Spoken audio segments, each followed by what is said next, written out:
Primera carta a los Corintios.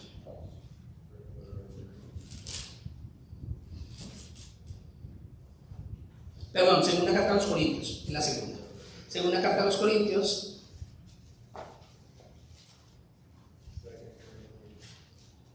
Versículo 9, verso 7. Y dice allí claramente la palabra del Señor, la leemos en el nombre del Padre. Le pido que le invito a que se ponga sobre sus pies si puede hacerlo, si no puede hacerlo, dice ok, está bien. Dice la palabra del Señor, cada uno de como propuso, ¿en dónde? En su corazón, no con tristeza ni por necesidad, porque Dios ama al dador alegre. Y hemos escuchado muchas veces este fragmento bíblico, y yo quiero leérselo en la Nueva Traducción Viviente. Lo leí en la Reina Valera ahorita, ahora lo voy a leer en la Nueva Traducción Viviente, para poder entender un poquito mejor. Y dice la palabra del Señor, cada uno debe decidir, mire lo que dice, cada uno debe decidir en dónde, en su corazón, cuánto dar. Y no de mala gana, ni bajo presión, porque Dios ama a la persona que da con alegría. Oremos. Padre, te damos gracias en el nombre de Jesús, Señor, por tu palabra. Te pedimos por el poder de tu gracia que hoy nos hables, Señor, nos edifiques, nos exhortes y nos consueles según sea la necesidad, y que tú, Señor, seas obrando conforme a tu plan y propósito en cada uno de nosotros. Habla nuestra vida, Señor, sé tú propicio a cada uno de nosotros, y que podamos entender, Señor, los principios que tú tienes establecidos sobre nuestras vidas a través de tu palabra, Señor, que son de edificación y son de bendición para cada uno de nosotros. Te pedimos, Señor, que nos des un espíritu enseñable y que hoy podamos salir, Señor, de ese lugar diferentes a como llegamos. Que tu palabra, que es la palabra de vida, traiga las fuerzas y traiga la claridad y la convicción del por qué hacemos lo que hacemos, Señor. Te bendecimos, Señor, y te damos gracias en el nombre de Jesús. Amén. Tome su lugar.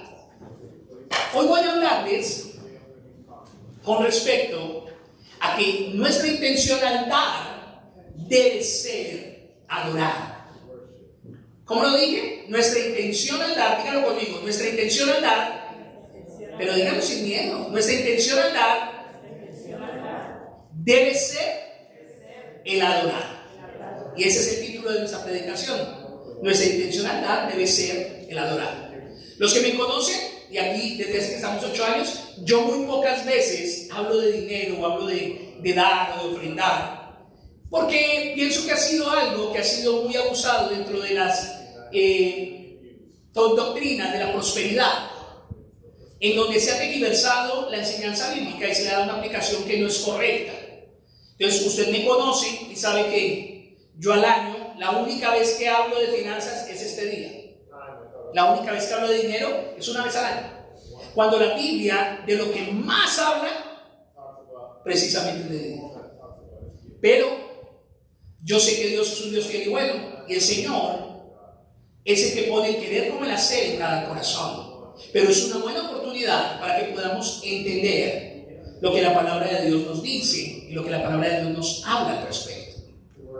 Y entonces vemos nosotros precisamente aquí en la segunda carta a los Corintios, capítulo 9, verso 7, que Pablo habla precisamente en todo el capítulo, desde el capítulo 7, que habla del arrepentimiento, y luego nos lleva al capítulo 8, que habla de la ofrenda de los santos, y se traslada al capítulo 9, cuando nosotros damos para Dios. Entonces, él ocupa esos 2 capítulos para explicar cuál debe ser la ofrenda para aquellos que sirven a Dios, pero también cuál es la ofrenda que nosotros damos para edificación y para extensión del reino de Dios, de la iglesia y de su palabra. Entonces, algo que yo quiero que veamos rápidamente en otro texto bíblico, y lo conecto con este, porque nos habla precisamente del corazón y de la intención que tuvo David al momento de presentar lo que tenía delante de Dios.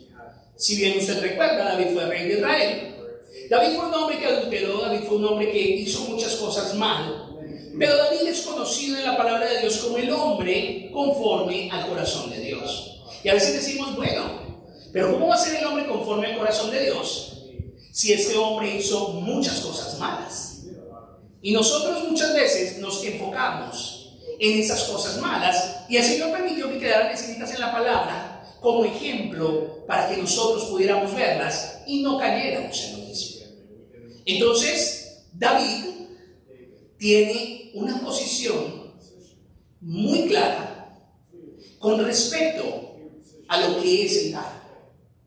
Pero antes de ir al Antiguo Testamento, como usted dirá, bueno, pastor, hay muchos detractores con respecto al dar, porque el dar está directamente conectado a mi corazón. Amén. Cuando usted le toca el dinero a alguien, usted sabe realmente quién es ese alguien y en dónde tiene depositada su vida en su corazón. Y muchos dicen, Dios no necesita dinero. Y es verdad, Dios no necesita dinero. Pero Dios sí sabe que nosotros le hemos dado un valor a ese dinero.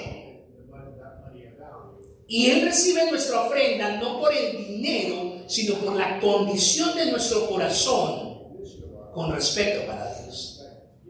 Y yo quiero que antes de ir a ver esta escritura con David, vayamos también al Nuevo Testamento. Estamos tocando el Nuevo Testamento porque mucha gente dice, no, es que eso es del Antiguo Testamento. Eso de dar era para Israel. Eso de dar era para... No. Porque en el dar, nosotros somos edificados. En el dar, nosotros somos bendecidos. Y en el dar existe precisamente por eso una iglesia local. Entonces muchas veces nosotros decimos, bueno, queremos una iglesia sana, queremos una iglesia saludable. Pero no estamos comprometidos para que esa iglesia se desarrolle. Y eso muchas veces es contradictorio, muchas veces en nuestro corazón. Entonces, quiero que me acompañen rápidamente a la carta a los Romanos, capítulo 11, verso 16. Y allí, precisamente, Pablo está hablando de la posición o de la salvación para los gentiles. El capítulo 11 de la carta a los Romanos habla del remanente de Israel, que es ese pequeño grupo que han creído, pero luego, a partir del versículo 11 del capítulo 11, empezamos a ver algo que es una narrativa de Pablo, en donde dice y habla de la salvación a los gentiles. Entonces, entendemos lo que el apóstol Pablo está diciendo. Y yo quiero que lo leamos desde el versículo 16. Lo que Pablo está diciendo aquí a grosso modo es precisamente que las primicias, dice, son santas. También lo es si las primicias son santas, también lo es la masa restante. Y si la raíz es santa, también lo son las ramas. Y usted puede leer el resto del contexto del versículo 11 y está hablando precisamente de la salvación de nosotros los gentiles. Y habla de Cristo como la primicia o lo primero entregado para que nosotros en Él pudiésemos también heredar las promesas que Abraham recibió y que son reales y son extendidas a nosotros a través de Jesús. Entonces, mire lo que dice la traducción del lenguaje actual. En ese mismo versículo dice, si alguien le ofrece a Dios el primer pan que hornea, en realidad le está ofreciendo toda la masa con que hizo el pan. Y dice, y si a Dios se le ofrecen las raíces de un árbol, entonces también las ramas del árbol le pertenecen. ¿Qué está diciendo el Señor? Cristo es la primicia de los hermanos, Él es el hermano mayor. Y Cristo se entregó por propiciación, fue el primero, el unigénito Hijo de Dios, el primero de Dios, entregado para que usted y yo, a través de la primicia de Cristo, podamos nosotros también ser perdonados y podamos ser parte del reino de Dios y heredar las promesas que Dios le dio a Abraham. Entonces Cristo es la primicia, es el primero. Y como lo veíamos en la carta a los Colosenses, Él tiene la supremacía porque por Él, con Él y para Él todo lo que existe fue hecho. Entonces nos damos cuenta que Dios es el Dios de lo primero, todo el tiempo. Lo estamos hablando a partir del Nuevo Testamento. Dios está hablando que Cristo es la primicia. Entonces diría, entonces si Cristo es la primicia, nosotros debemos celebrar la fiesta de las primicias con las otras 7 fiestas de Israel. No. No. Porque Cristo es la primicia, es el primogénito, y en Él nosotros pertenecemos a Dios y tenemos el acceso.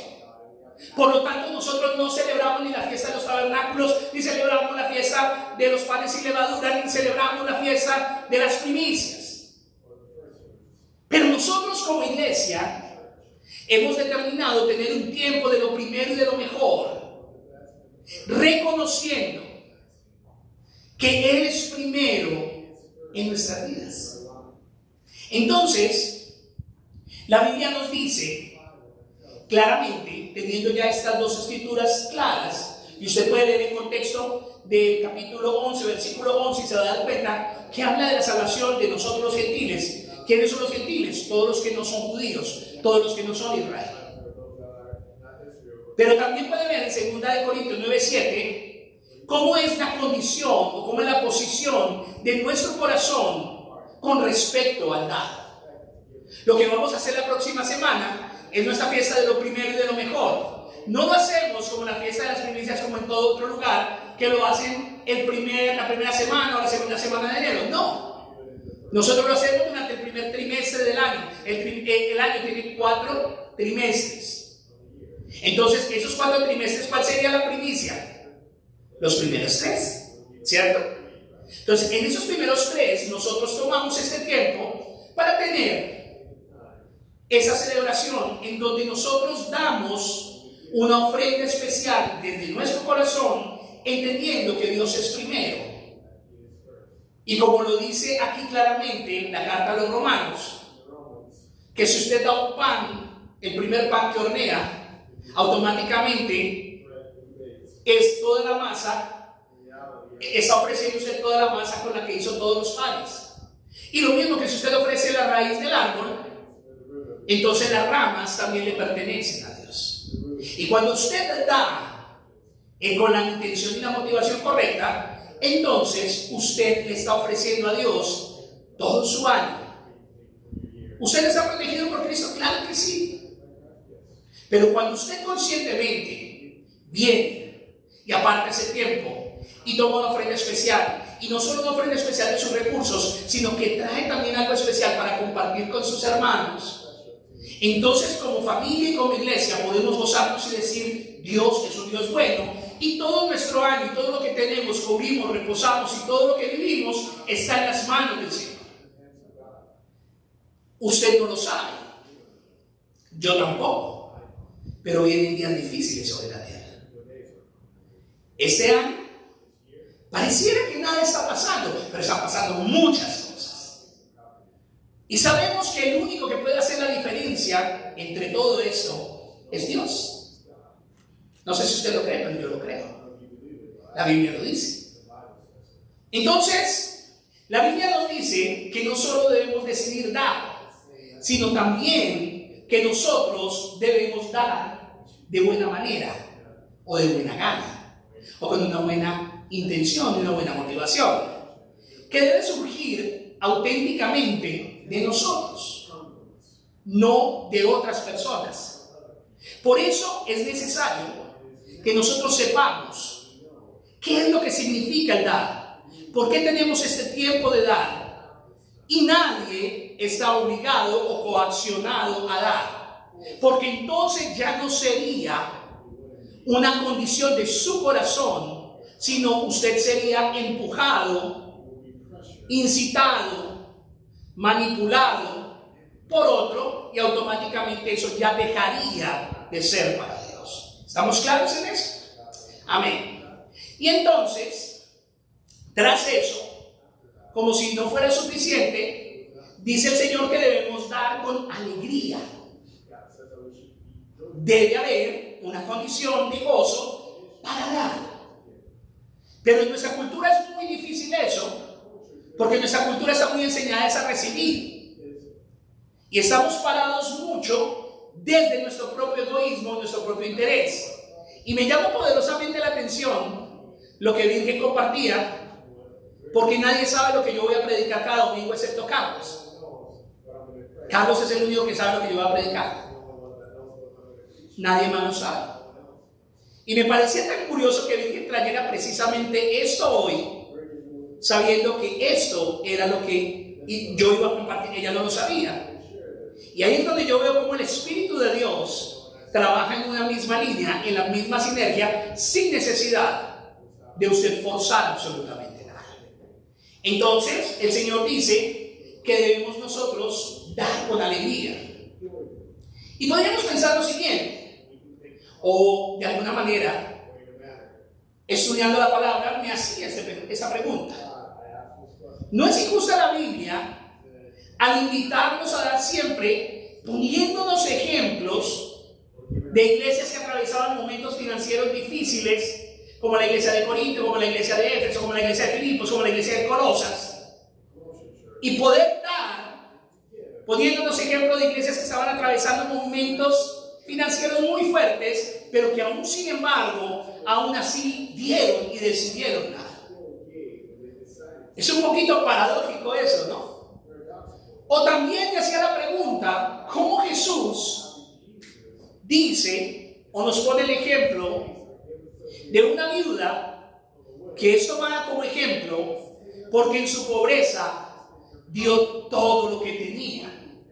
Y dice que Jesús miraba el arca donde echaban todo y que los ricos echaban ¿qué? Mucho. Pero Jesús se fijó en una mujer viuda que tenía solo 2 blancas, que era, trayéndolo a sería como 2 pennies. Era todo lo que tenía. Y dice el Señor Jesús que ella dio más que todos estos hombres ricos que echaban mucho, pero que ellos daban de lo que les sobraba. Entonces, es paradójico que Dios nos pone ejemplos no desde la opulencia, no desde la riqueza, no desde el tener mucho, sino nos pone ejemplos de dar donde es difícil dar. Porque hay escasez, porque hay necesidad, porque hay una mujer viuda que no tiene nada y lo único que tiene es la entrega.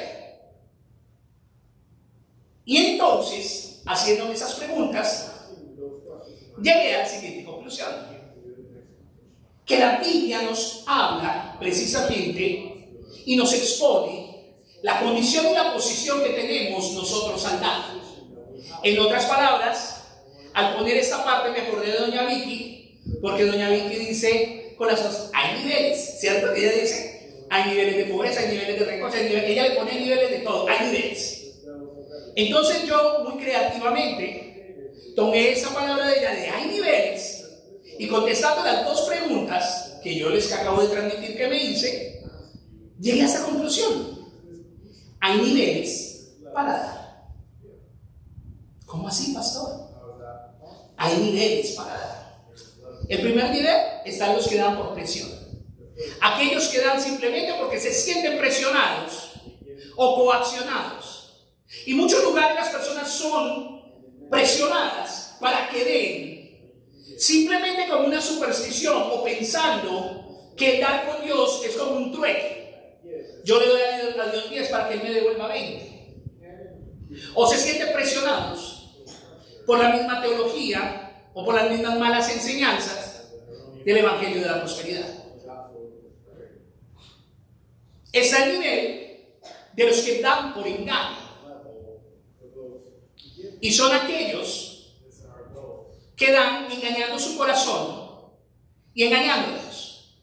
Y la Biblia nos da el ejemplo de 2 personajes llamados Ananías y Zafira, que ellos vendieron una heredad y decidieron en su corazón dar una parte para el Señor. Pero cuando vendieron la heredad y dieron la parte, pensaron que era mucho, y entonces lo que hicieron fue sustraer de ese dinero y dar un poco. Nadie se iba a dar cuenta.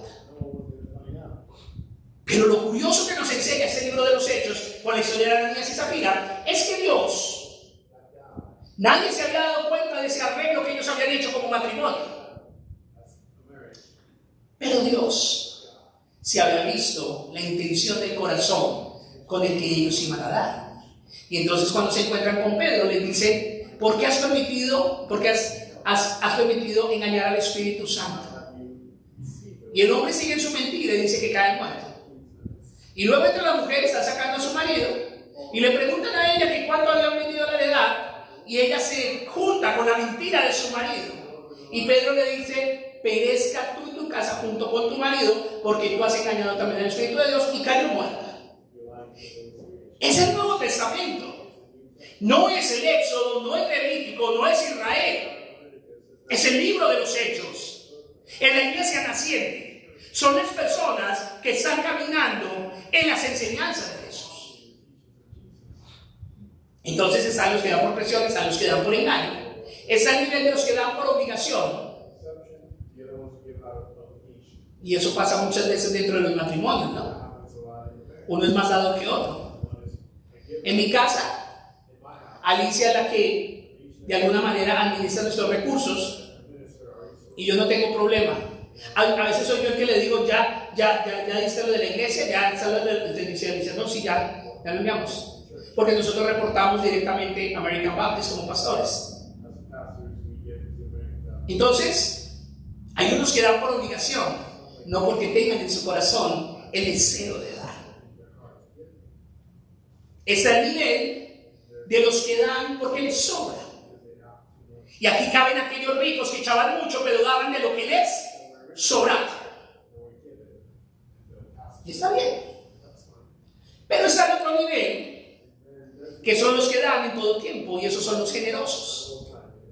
La generosidad no proviene de los recursos que usted y yo podemos poseer, sino proviene de la actitud de nuestro corazón. La generosidad, usted puede ser generoso si tiene mucho, o usted puede ser generoso si tiene poco. Amén. Yo le enseñé a Juan Pablo a ser generoso. Yo toda mi vida he sido generoso. Eso de que me quito la camisa, lo que necesito, no tengo problema. Pero Alicia, y miren cómo es la vida. Habíamos crecido, ella creció en un hogar rico, en un hogar con dinero, pero ella era tacaña. Y Alicia sufría. Y ella empezó a caminar conmigo. Y ella tiene un poco de historias que le puede contar de cómo ella aprendió. Porque yo he entendido que los recursos que Dios te da no son tuyos, son del Señor. Y el Señor te pone a ti a administrar esos recursos. El problema es que muchas veces nos quitamos de la administración y nos creemos los dueños. Y entonces empezamos a actuar de maneras que no son correctas. Para esto necesitamos nosotros entender quiénes somos. Porque no podemos nosotros hacer algo si no tenemos la identidad y no sabemos realmente quiénes somos y en qué estamos. Primera de Crónicas, y aquí este es el texto del que yo le he hablado a usted, capítulo 29, versículo 14. El capítulo 29 habla precisamente de cómo David, ya próximo a morir, Dios escoge a Salomón para la construcción del templo. Y entonces David dice que el muchacho es inexperto.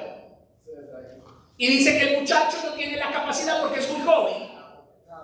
Pero que ellos han juntado durante su reinado bastantes recursos para hacer ese templo.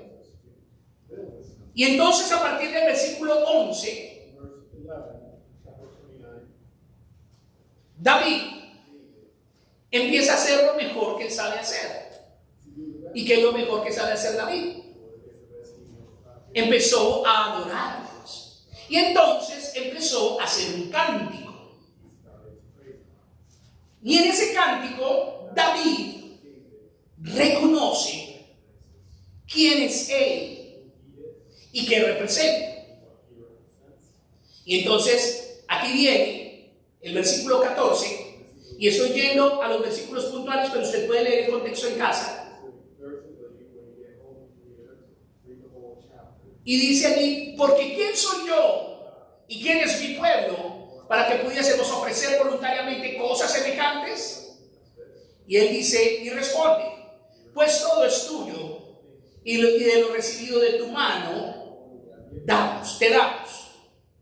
Ahora yo quiero leerse la nueva versión internacional.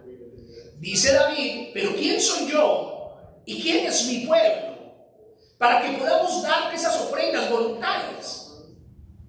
En verdad, tú eres el dueño de todo y lo que te hemos dado, de ti lo hemos recibido. David sabía y conocía quién era Dios. Y entonces él empieza a hacer lo mejor que puede, que es un canto. Esto hace parte de un canto de David que usted va a encontrar en el capítulo 29.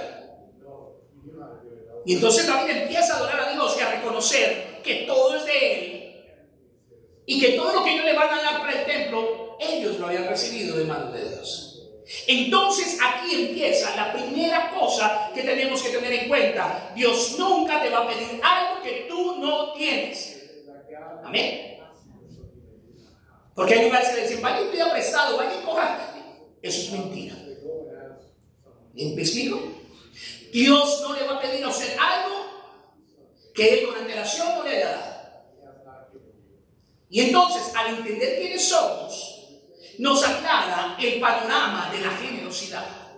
Porque cuando entendemos que lo que tenemos no es nuestro, sino que lo hemos recibido de Él, entonces entendemos que es Él el que nos dice qué debemos hacer con lo que nos ha dado.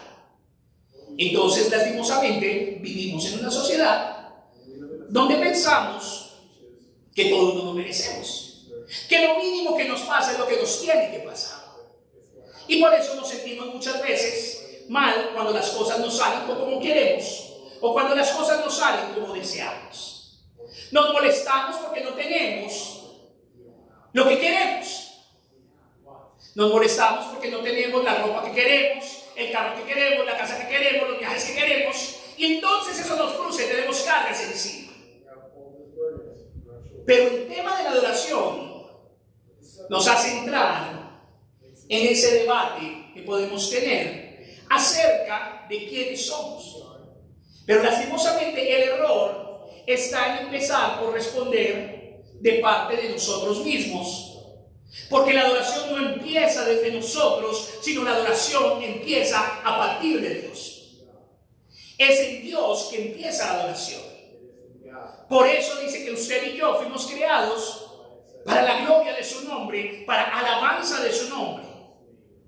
Entonces, así que para que usted y yo podamos afirmar nuestra identidad, no debemos empezar por reconocer y aceptar quiénes somos, sino por conocer primero quién es Dios. Ahí es donde usted va a empezar realmente a establecer su identidad en el lugar correcto donde debe estar. Entonces, es fundamental entender esto, porque de lo contrario, los principios que yo voy a compartir hoy podrían confundirle en su camino cristiano, porque los principios que yo le voy a compartir hoy son principios que nos hablan desde la posición de la adoración, entendiendo que todo lo que tenemos le pertenece al Señor. Entonces, David, al orar, pregunta, mira la pregunta que él hace: ¿quién soy yo y quién es mi pueblo para que pudiésemos ofrecer voluntariamente cosas semejantes? David lo primero que hace es preguntar quién es y quién es su pueblo. Y ahí mismo contesta. ¿Qué es lo que él contesta? Tú eres el dueño de todo. David hubiera podido contestar de la siguiente manera, y quiero que utilice su imaginación y venga conmigo a esta situación. Dios le está diciendo que construyó un templo y que sobre su hijo Salomón va a reposar esa responsabilidad, y que los recursos van a salir del mismo pueblo dentro del contexto de en su reinado todo lo que habían ellos obtenido y lo que habían conseguido. David pudo haber dicho, él hubiera podido presentarse delante de Dios y decir: Señor, yo soy el rey y mi pueblo es el pueblo elegido tuyo. Pero dése cuenta que David no tiene esa actitud, sino David primero reconoce que Dios es el dueño de todo. Pero nosotros somos muy espléndidos y somos muy llenos precisamente de empezar con Dios a determinar quiénes somos de acuerdo a nuestra propia criterio, a nuestro propio pensamiento. Cuando Dios nos pide algo, nos decimos: no, Señor, eso debe ser del diablo, apártate de mí, Satanás. Porque el dar está directamente ligado con lo que hay en mi corazón. Entonces, tenemos que mirar claramente primero quiénes somos. Lo segundo que tenemos que mirar antes de ir a los principios es de dónde vienen las raíces de nuestra generosidad. Dios en varios pasajes bíblicos nos compara con árboles. Podemos ver el Salmo 1. Compara al hombre como un árbol plantado junto a corrientes de aguas, que su hoja no cae, que todo lo que hace prospera. Salmo 1.3, Eric, por favor, para que ellos lo puedan ver. ¿Me ayudas? Para hacer un poquito más rápido, gracias. Entonces dice que el hombre, dice: bienaventurado el varón que no anda en consejo de malos, ni en silla de escarnecedores se ha sentado, sino que su deleite está en meditar en la ley de Dios de día y de noche. Será como árbol plantado junto a corrientes de aguas, que da su fruto a su tiempo, su hoja no cae, y todo lo que hace, ¿qué? Prosperará. Entonces el Señor nos compara con un árbol. Ahora, Mateo capítulo 7, verso 15 al 19. Allí el Señor también nos compara con un árbol. Y dice que el árbol es conocido por su fruto. ¿Cierto? Mateo 7, 15 al 19. Dice: guardaos de los falsos profetas que vienen a vosotros con vestidos de ovejas, pero por dentro son, ¿qué? Lobos rapaces. Versículo 16. Dice: por sus frutos, ¿qué? Los conoceréis. ¿Acaso se recogen uvas de los espinos o higos de los abrojos? Versículo 17. Así que todo buen árbol da buenos frutos, pero el árbol malo da frutos malos. Siga. No puede el buen árbol dar malos frutos, ni el árbol malo dar frutos buenos. Versículo 19. Todo árbol que no da buen fruto es cortado y echado en el fuego. Entonces, y así está el capítulo 12, verso 33, el capítulo 13, verso 31 del libro de Mateo, Santiago capítulo 1, etcétera, etcétera, etcétera. Y usted va a encontrar referencias de árboles, más o menos 256 en la Biblia, que para el hombre pertenecen precisamente en un grupo más reducido, pero que el Señor nos compara precisamente con esos árboles. ¿Y por qué nos compara con los árboles? Porque nosotros tenemos raíces, usted y yo. Y hay raíces de nuestra vida que están cortadas a causa del pecado, a causa de la ignorancia y a causa de nuestra falta de Cristo en nuestra vida. Entonces, como vemos, los árboles tienen raíces, nosotros también, y tenemos raíces de nuestros padres. Esas son nuestras raíces. Entonces, nuestros padres son esas primeras raíces. Llevamos un bagaje genético de nuestras raíces. Cuando usted va al médico, ¿qué le dicen? Que corre por su familia, ¿no? ¿Han habido enfermos de cáncer? Raíces. ¿Han habido enfermos de hipertensión, de diabetes, de todo eso? Y entonces miran las raíces de donde usted proviene. Y entonces nos damos cuenta que las raíces que tenemos nosotros los hombres, por nuestra familia, por nuestra genética, por todo, no son tan buenas. Lo que corre en nuestra familia muchas veces nos alcanza, pero tenemos una ventaja. Segunda de Corintios 5:17 dice: el que está en Cristo, nueva criatura es, las cosas viejas pasaron, he aquí todas son hechas nuevas. Entonces en Cristo nos toma como la primicia, el primogénito de los hermanos, y Él cambia esas raíces y nos da unas raíces en Él. Entonces dice que la maldición es cortada en el momento en que tú naces en Cristo. Todas esas raíces que tenías malas, Dios las corta y te da unas raíces en Él. Entonces nos damos cuenta precisamente, y aquí de pronto esto va a sonar un poquito fuerte, pero es la verdad. Los hombres y las mujeres que no tienen a Cristo, poco bueno pueden aportar a sus hijos, porque les van a aportar las raíces genéticas, las raíces de sus padres, que muchas veces no son muy buenas, ¿no? No sé si usted ha podido ver en familias naturales del mundo, abuelo alcohólico, padre alcohólico, hijo alcohólico, nieto alcohólico. Hay una raíz. O cuando corre cáncer en la abuela, cáncer en la mamá, cáncer en la hija, cáncer en la nieta, son raíces.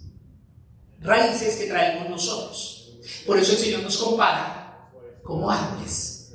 Pero el Salmo 1 me llama la atención porque dice que bienaventurado es el hombre, bien doblemente bendecido, que no anda en silla de escarnecedores, en silla de bienaventurado,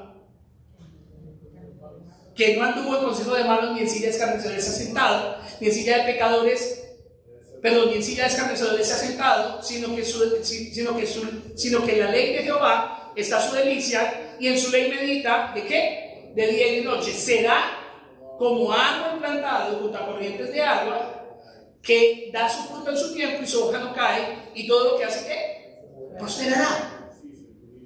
Entonces, Él nos compara con un árbol que está junto a corrientes de agua, o sea, nuestra raíz está puesta en Cristo, y aquí están las corrientes de agua, el agua de vida, que hace que su hoja no caiga y que todo lo que usted haga, emprenda, empiece en las manos de Dios, prospere.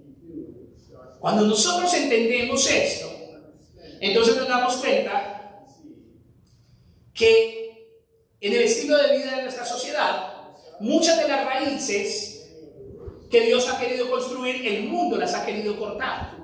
Muchas de las raíces que Dios ha establecido para nosotros, el mundo las ha querido cortar, y entre ellas se ha cortado la posición de ser generoso, entendiendo que esa generosidad me bendice a mí porque Dios ya me ha bendecido. Amén. Entonces, ¿cuáles son esos principios de los cuales yo le hablo a usted en esta tarde? ¿Qué son esos principios que hacen la diferencia?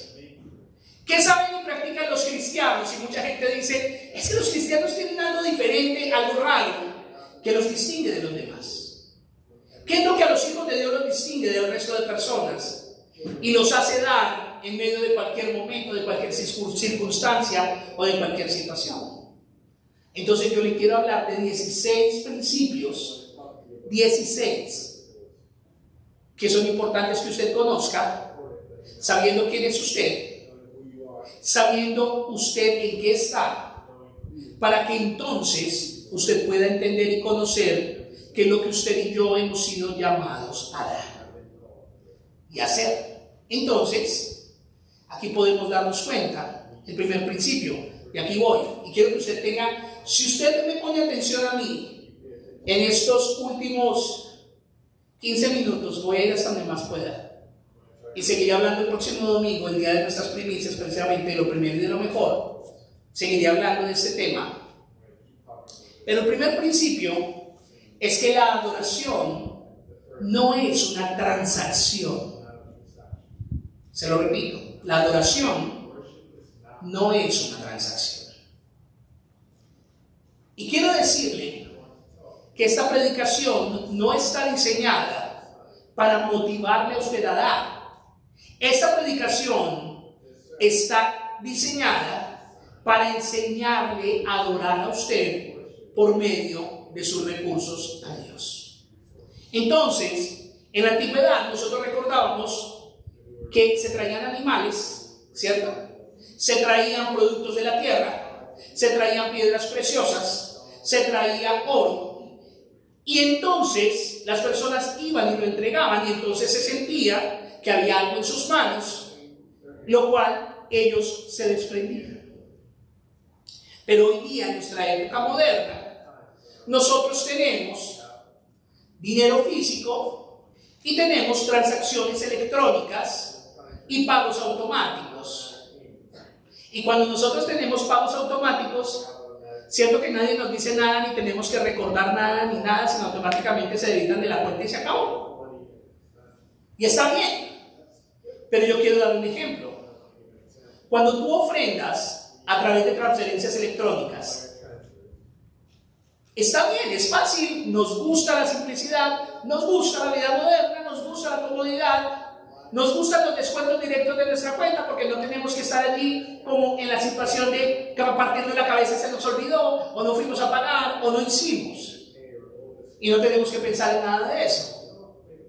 Pero solo descuentan los pagos que tenemos o las cosas que tenemos de débitos automáticos y nos ahorramos las filas y las personas cobrando y llamando.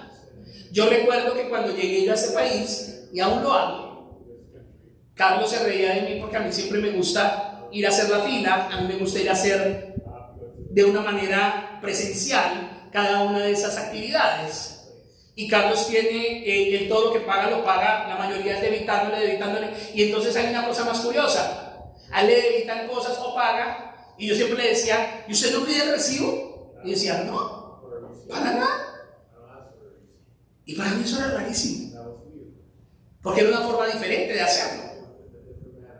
Pero entonces, a veces, y eso pasa más frecuentemente en los matrimonios, de lo único que nos acordamos y decimos, y nuestras únicas palabras para las ofrendas son, ¿ya diste el diezmo? ¿Ya diste la ofrenda? No se te vaya a olvidar, ¿cierto? Dicen, si somos dentro de los contextos, eso es lo que decimos nosotros muchas veces, y ya.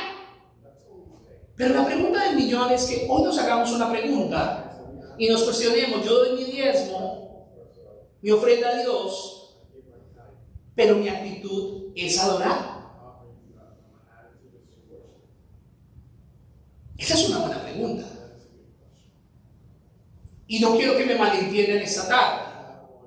Yo entiendo que lo que damos, lo damos de corazón, porque amamos a Dios y nos gusta sembrar en el reino de Dios, y nos gusta bendecir nuestra iglesia local, y nos gusta bendecir el cuerpo de Cristo.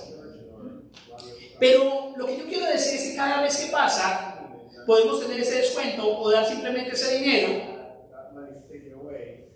y tal vez ignoramos que ofrendamos, simplemente lo tomamos como una transacción, como un pago que venimos a hacer. ¿Me explico? Y Dios quiere precisamente que nuestra ofrenda se trata de adorar.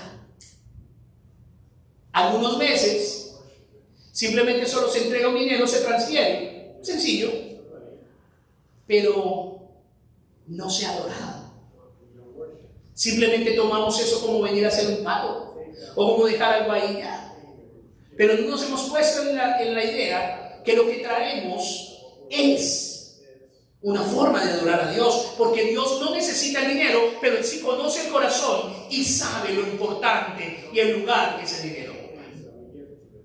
Y cuando eso pasa, pues lastimosamente tal vez lo último que has hecho, no has estado ofrendando, sino lo único que estás haciendo es depositando o poniendo un dinero ahí, bajo los parámetros que yo hablaba anteriormente. Los niveles, por engaño, por presión, por obligación, porque te sobra, pero no piensas que todo lo que tú das es una adoración para Dios. Y David, que era el hombre conforme al corazón de Dios, dijo lo siguiente: me he propuesto en mi corazón no presentarme delante de Dios sin algo que no me cueste. Y aquí cabe claramente la posición de la viuda y la posición de los ricos. Los ricos daban mucho, pero ellos daban de lo que les sobraba. La viuda solo dio 2 blancas, 2 pennies, pero ella dio todo lo que tenía. Entonces la idea aquí, la proporción no es cuánto das, sino lo que das. Adora a Dios. Lo que estás dando, lo estás dando con el corazón correcto. Y ese es el primer principio, que cuando nosotros ofrendamos es un acto de adoración y no es una transacción. Por eso empezamos con 2 Corintios 9:7, que cada uno dé como propuso ¿qué? En su corazón, no por tristeza ni por necesidad, porque Dios ama al adorar. Donde usted debe tener su acción de ofrendar. ¿Aquí? No. ¿En el camino? No. ¿En dónde será? En su sitio de oración. Señor, los recursos son tuyos. ¿Cuánto quieres que ofrende? ¿Cuánto quieres tú que? Y el Señor te va a traer una cifra y tal vez tú vas a decir, no, eso no es de Dios. Reprendo al diablo y usted encadena, ata, le hace zancadilla, lo bota al abismo, pero de ahí vuelve y se sale y le dice lo mismo. ¿Qué hace? Entonces nos damos cuenta nosotros, y quiero que usted me entienda, cada vez que ofrendamos no es una transacción, sino es una posición de adoración. Nadie es tan pobre que no tenga nada para dar, y la Biblia no lo enseña. Y nadie es tan rico que dé lo suficiente, y los ricos no lo enseñan también. Segundo principio, la ofrenda financiera también es una forma de adorar.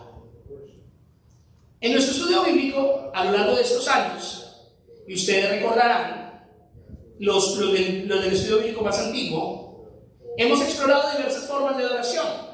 Hemos explicado qué es adorar a Dios y hemos explorado las diversas formas que hay para adorar al Señor.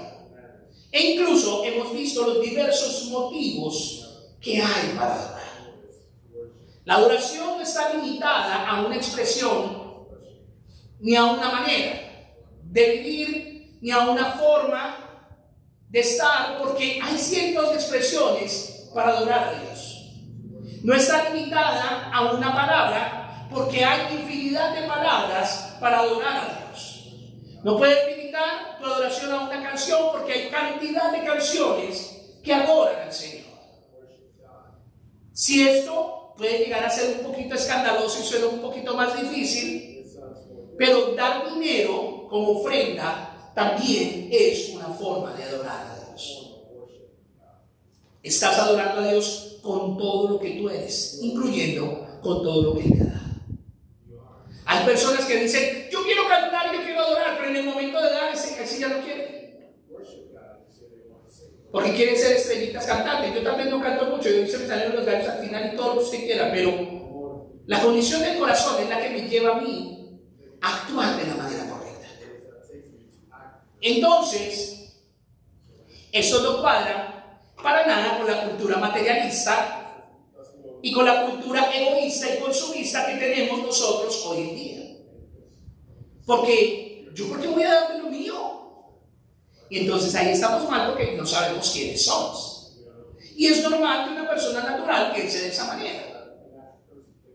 Pero a esta cultura tocan el dinero y le habrás ofendido a su Dios. Tocan el dinero y tú sabrás realmente qué hay en el corazón de esa persona. Entonces entendemos en la palabra que Dios es el Dios que demanda de mí el todo o el nada. Y el Señor tiene una posición en donde Él quiere todo lo primero y lo mejor de mí. Amén. Entonces nos damos cuenta que el dinero también es una forma de adorar a Dios. Y si eso es así, y tú lo entiendes, no importa si entiendes las ofrendas o si entiendes los diezmos o si son o no son, sino tú debes estar consciente precisamente que lo que tú haces para Dios, precisamente lo estás adorando. Amén. Tercer principio. La acción de dar está sustentada o sujeta a una motivación y a una intención. La intención, creo que hemos hablado ya de motivación e intención. La motivación es el qué, el por qué. Y la intención es el para qué. ¿Por qué y para qué damos? Todo eso está conectado a una motivación y una intención. Entonces podemos darnos cuenta que tal vez nosotros hemos dejado de adorar al Señor a través de nuestras finanzas, a pesar de que traemos un dinero o a pesar que lo transferimos a una cuenta, porque no es una transacción, como lo dije en el primer principio, sino es una posición de adoración. Entonces, nosotros nos miramos y la pregunta que yo hago en este caso es: ¿cómo te va a ti con esta situación? Yo me la hice también. ¿Cómo me va a mí con esa situación? Y cada vez que das, mi pregunta es: ¿estás consciente de que Jesús está observándote si adoras o no? Marcos, se lo voy a demostrar. Marcos capítulo 12, verso 41. Marcos capítulo 12, verso 41.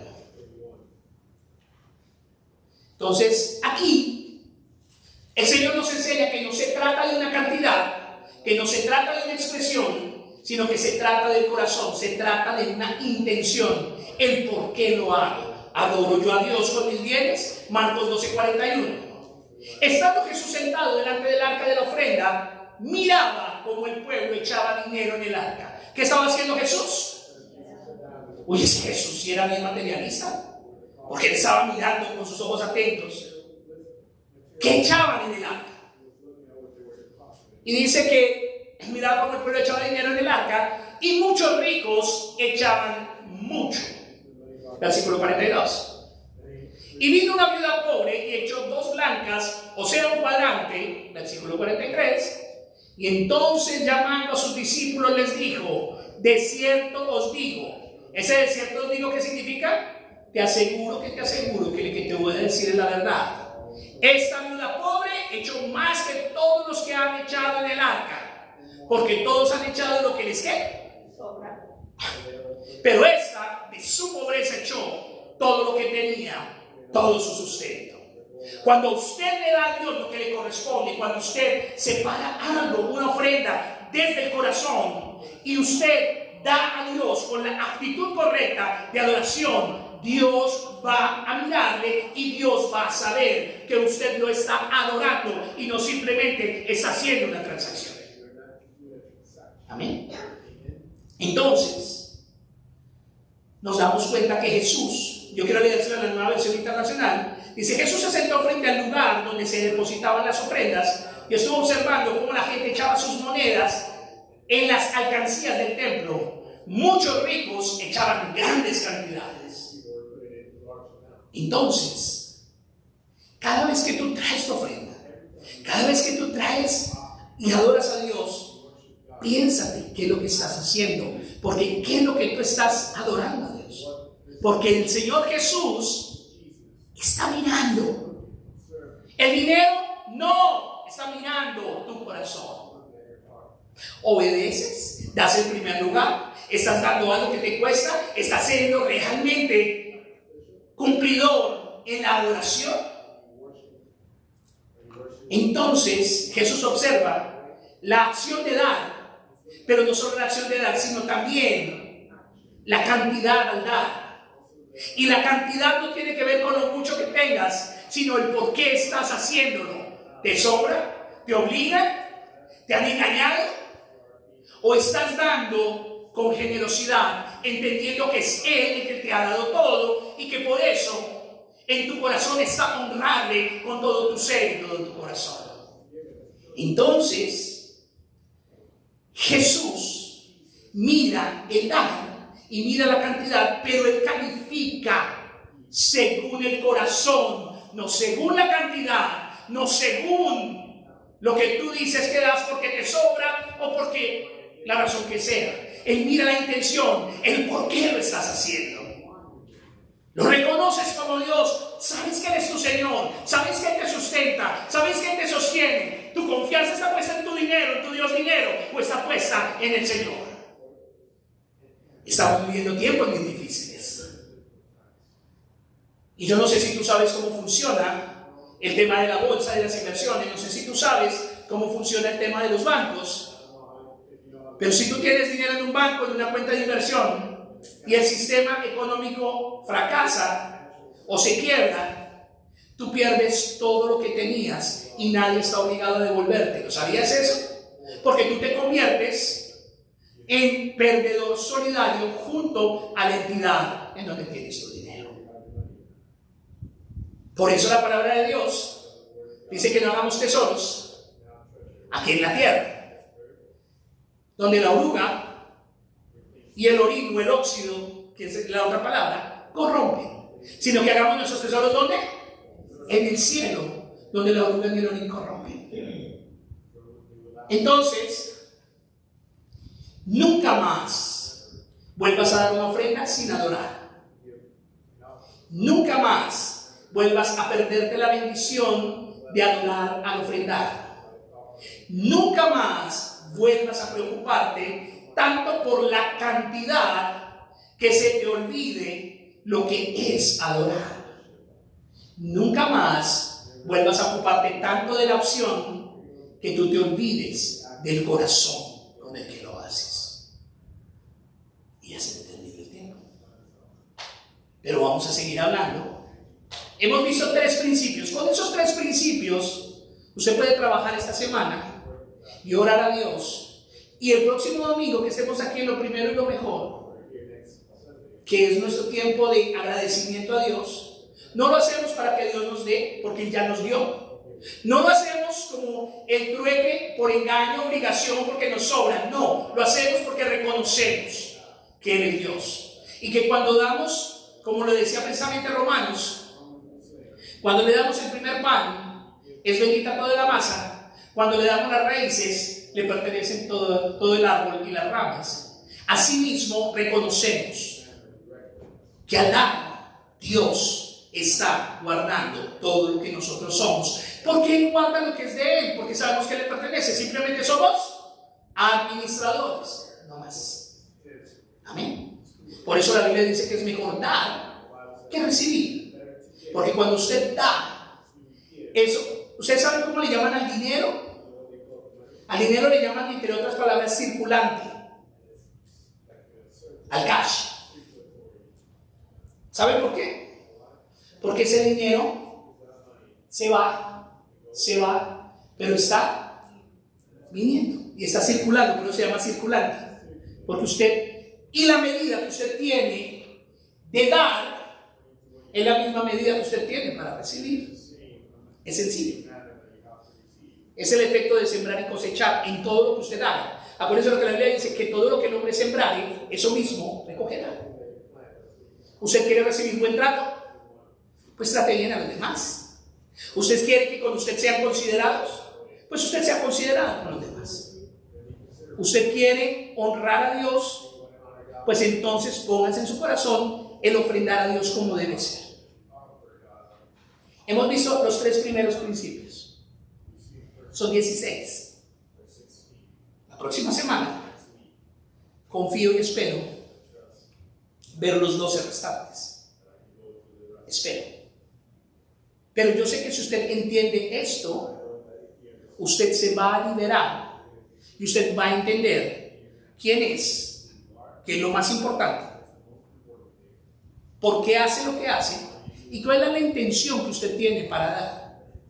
Y cuando usted entiende eso, créame que usted entra en una dimensión diferente, porque entonces usted entiende que Dios a usted le va a dar de acuerdo a su capacidad. Y en uno de los principios que yo le voy a enseñar, Dios, antes de dar lo espiritual, mira su fidelidad en lo material. Y lo vamos a ver. Pero por lo pronto, yo le invito a que se ponga sobre sus pies y vamos a darle gracias a Dios. Y vamos a decirle: Señor, gracias por enseñarnos. Gracias, Señor, por tu palabra. Yo no soy un pastor que hable de finanzas, pero ustedes me han escuchado a mí en los años que llevan aquí en la iglesia. ¿Cuántas veces me han escuchado hablar de finanzas? ¿Ustedes cuántos años llevan, Martín y Ana? ¿Ah? 7. Y en 7 años, ¿cuántas veces me han escuchado a predicar de finanzas?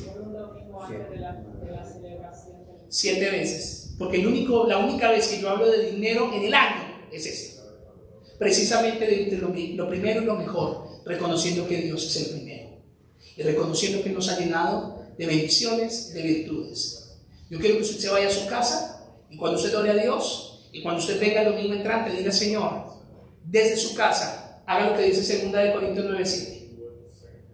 Lo que propuso en su corazón. Ore con su esposo, ore con su familia, ore usted si es solito, ore usted y dígale: Señor, ¿cuánto tú quieres que yo ofrende? Entendiendo que no importa la cantidad, sino lo que importa es el corazón. Pero no es decir, yo lo voy a dar con un buen corazón y lo doy, no, sino entendiendo que yo estoy adorando a Dios, entendiendo que estoy ofrendando a Dios, entendiendo que Él está mirando el arca o está mirando el lugar donde ofrendamos y que Él, más allá de la cantidad, pueda ver en mi corazón que yo estoy dando lo mejor, porque el Señor es el Dios de lo primero y el Dios de lo mejor. Amén. Vamos a orar. Padre, te damos gracias en el nombre de Jesús. Bendecimos tu nombre, Señor, en esta hora, sabiendo que tú eres un Dios fiel y bueno, Señor, y que tú eres quien nos sostiene y que nos ayuda, Señor. Nosotros no celebramos las fiestas de Israel, pero nosotros, Señor, tenemos este tiempo especial reconociéndote a ti como el primero en todas las cosas. Reconociendo, Señor, que lo que nos has dado te pertenece, y reconociendo, Señor, que si nuestra iglesia local nos ha bendecido, nosotros somos llamados a ser la bendición para esa iglesia local. Padre, tú conoces el deseo del corazón.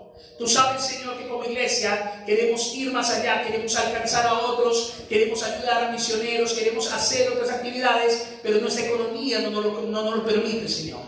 Hacemos con lo poco que tenemos, Señor.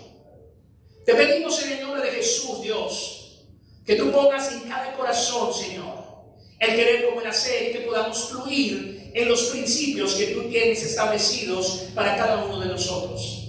Te pedimos por el poder de tu gracia, Señor, que el próximo domingo, en el tiempo de lo primero y de lo mejor, podamos celebrar en tu nombre, Señor, dándote gracias por todo lo bueno que tú nos has dado, dándote gracias, Señor, por las cosas que tú has extendido para nuestra vida, dándote gracias y reconociendo que nada tenemos y que todo te pertenece a ti, Señor.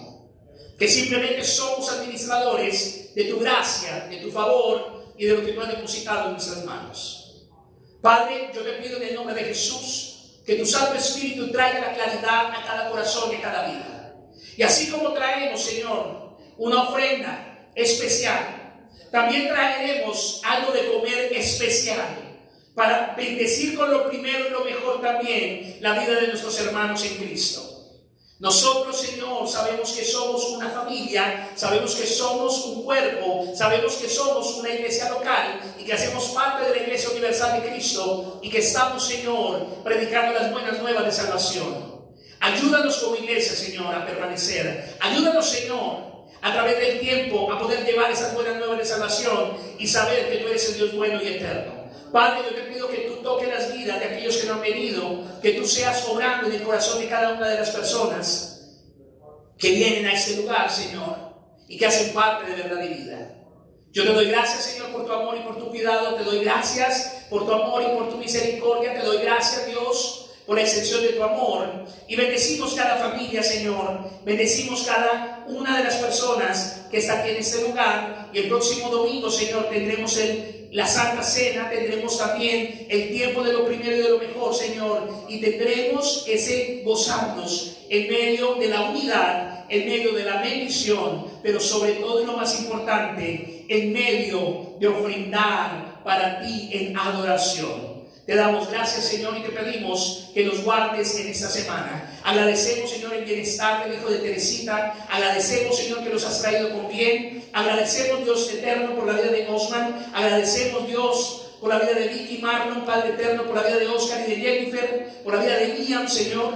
Agradecemos, Padre eterno, por cada una de las personas, Solita, Ave Papá, Señor, que están en su recuperación. Agradecemos por la vida de Abelito que ha venido hoy, Señor. Bendícelo tú y ayúdalo, Dios, en cada una de las cosas que Él desarrolla, Padre, y que podamos entender cada día, Señor, que todo a ti te pertenece. Hoy te proclamamos y te bendecimos y te damos gracias en el nombre del Padre, del Hijo y del Espíritu Santo. Amén y amén. Y vamos a cantar esta canción, Tu nombre levantaré, y con eso quedamos despedidos. Vamos a cantar esta canción.